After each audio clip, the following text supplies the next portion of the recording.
Hi, welcome to the first candidate interview for the Chamber. We're glad to have you here. You're our first one. Why don't you tell us who you are? Sure, thank you. My name is Kevin Porter. I'm a candidate for City Council at large. I live in Ward 5. I work in Ward 8, and I have family in Ward 7, so we're running to represent the city as a whole. I work for a national organization based here in Concord called Rock USA, who work with homeowners and mobile home parks to buy their communities and operate them as co-ops. And I've worked in this field of community development finance for over 20 years, mostly in the housing space, single family, multifamily, and energy efficiency housing. And I also served on the board of Clean Energy New Hampshire for 6 years, including 2 years as vice chair. And how long have you lived in Concord now? I know family's been here 20 years. Yeah, I lived here for 9 years. Okay. And what do you do when you're not running for council and not working for your company? Oh, a whole lot. Well, two young boys, so that takes quite a bit of our time between activities and Boy Scouts and homework and all that. Also a small timberland owner, so I manage a little woodlot for sustainable forestry. Listen to a lot of live music, both here in Concord and around the region.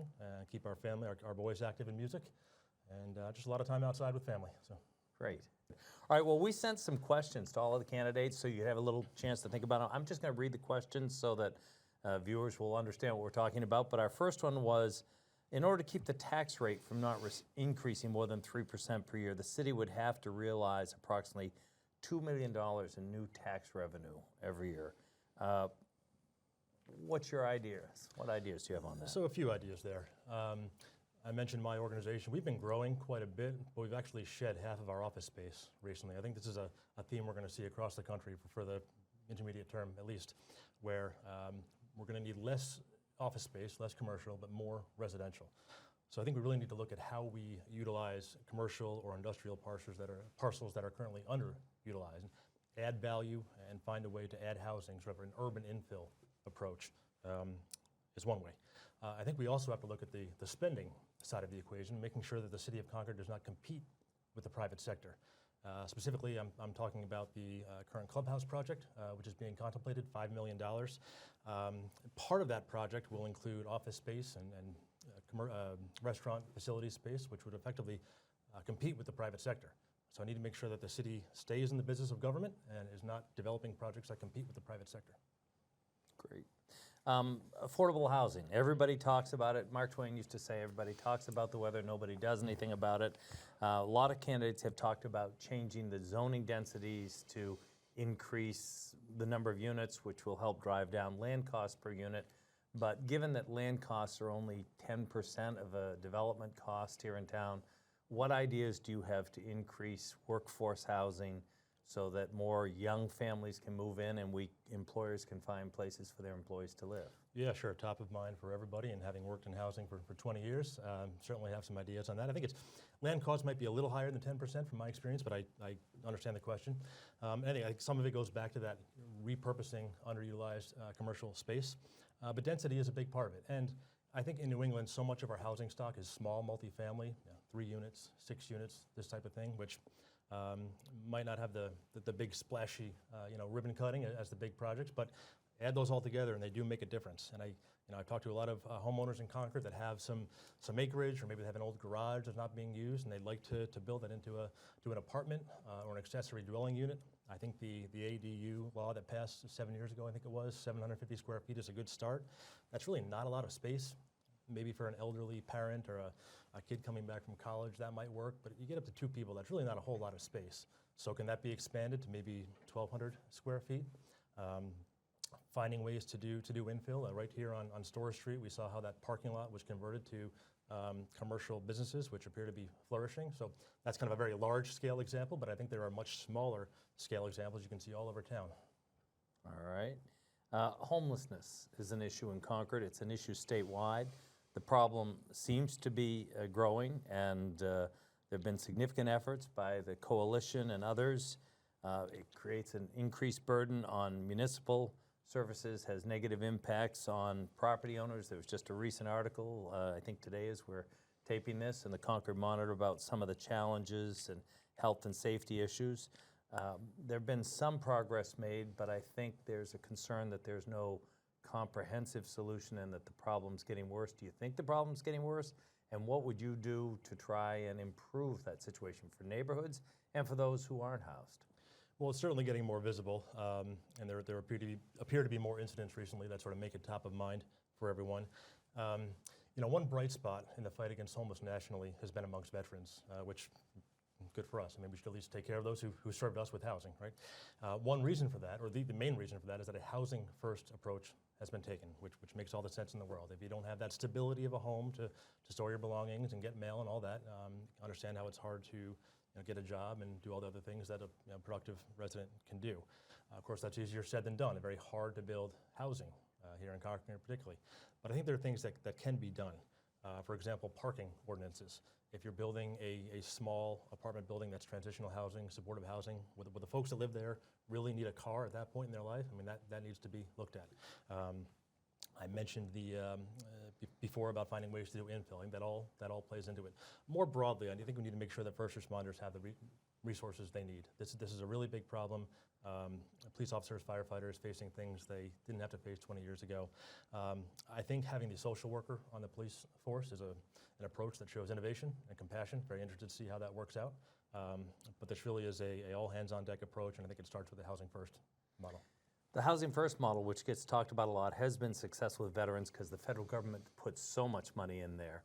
If you look at our efforts by some great groups here in the community, yes, they've built some Housing First units, but not nearly even keeping pace with the increase that we're seeing in homelessness. I think it's been less than 20 or 30 units, and I would hazard a guess we've seen that much of an increase just this year. So Housing First is a great model and maybe increasing density. You were talking about the social worker now joining the police force. Do you think the city has a bigger role to play rather than relying on so many of the not-for-profit groups, which again was discussed in that recent article in the Concord Monitor? Well, I think everyone can have a larger role to play.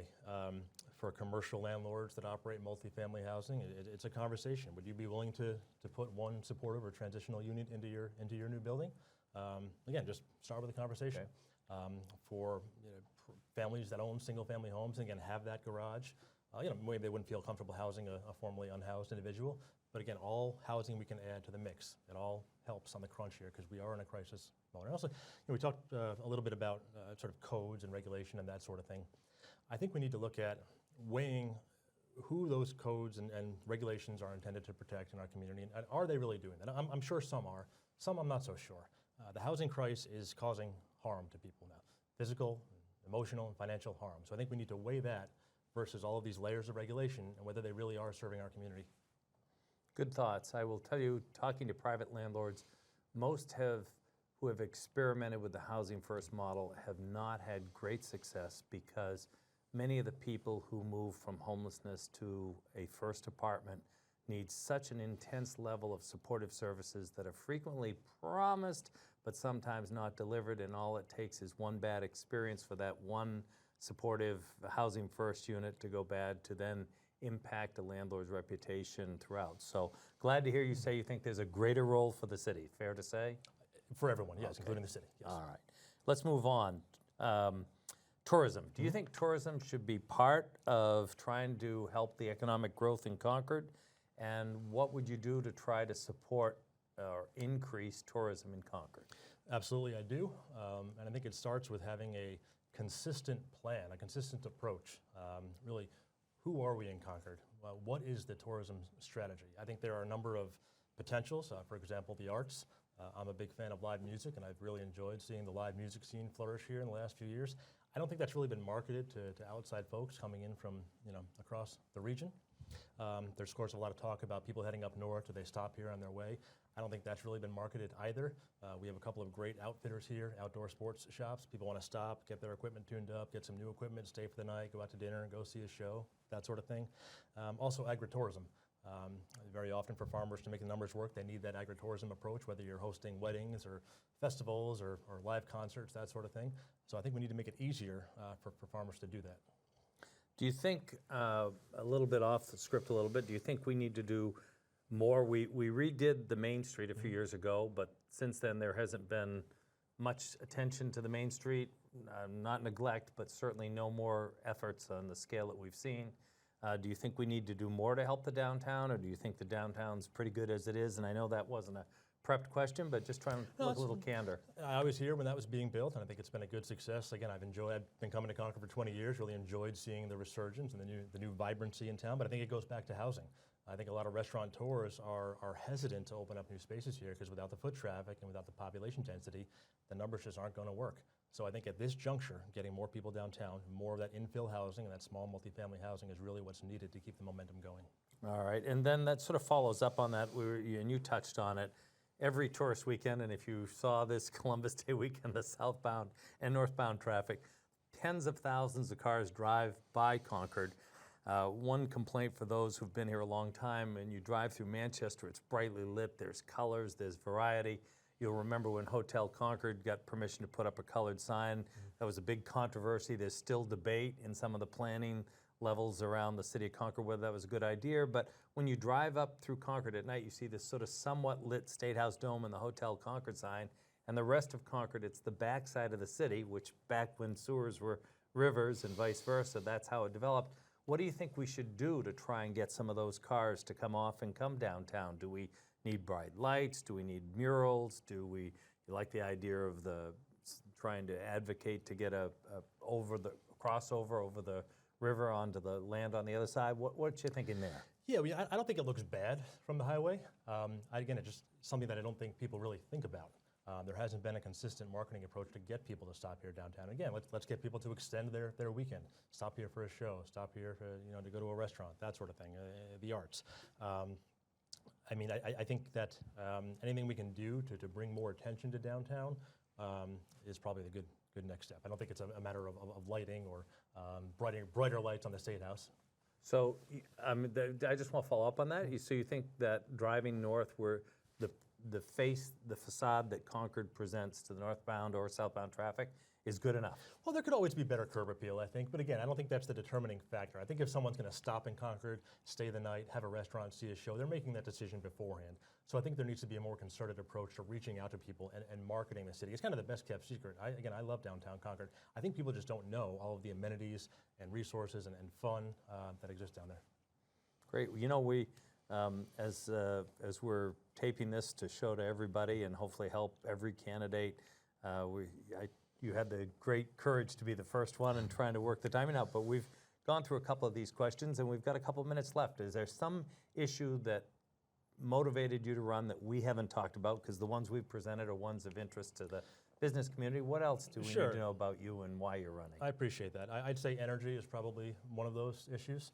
As I mentioned, served on the Board of Clean Energy in New Hampshire for 6 years and saw a lot of towns and cities in New Hampshire moving forward. And it's always been a little disappointing to see Concord kind of be behind the curve. Last city in this state to convert to LED street lighting cost us taxpayers hundreds of thousands of dollars. We still have not enrolled in community power, which is sort of a bulk purchasing aggregation program. Maybe save every residential customer in the city $20 a month, which is, for some people, can make a difference. Multiply that by 18,000 residences, we're talking $360,000 leaving our community every month. There's no reason that we should not be a part of this. More consumer choice, lower costs, help us get more local renewable energy into our local portfolio. I'm going to throw another sort of follow-up. Homelessness is a regional problem. I've noticed that our neighboring communities are all in favor of regionalism when it seems to help them, like extending a water line to Bow, but when the shoe's on the other foot and asking them to contribute to helping with the homeless problem, that it doesn't seem to go both ways. And let's face it, the towns around us, you don't see a big homeless problem in Bow or in Hopkinton. Those problems get migrated or sent to Concord. What would you do to try and encourage that kind of community cooperation? Yeah, I've worked in cities all over New England, and this is not unique to Concord. The proverbial, here's a bus ticket to the city. Right. Good luck to you, Mayor. So yeah, I think we need to address that and have some real conversations with our neighboring towns and cities. I don't think it needs to be confrontational, but we need to say, look, we're doing our part. We need you to pull your weight. Well, thanks very much. I appreciate you being the first to go. Good luck in your campaign. Thanks for taking a few off-script questions. You've obviously thought a lot about this. Good luck in your campaign. My pleasure. Thank you so much. Bye-bye.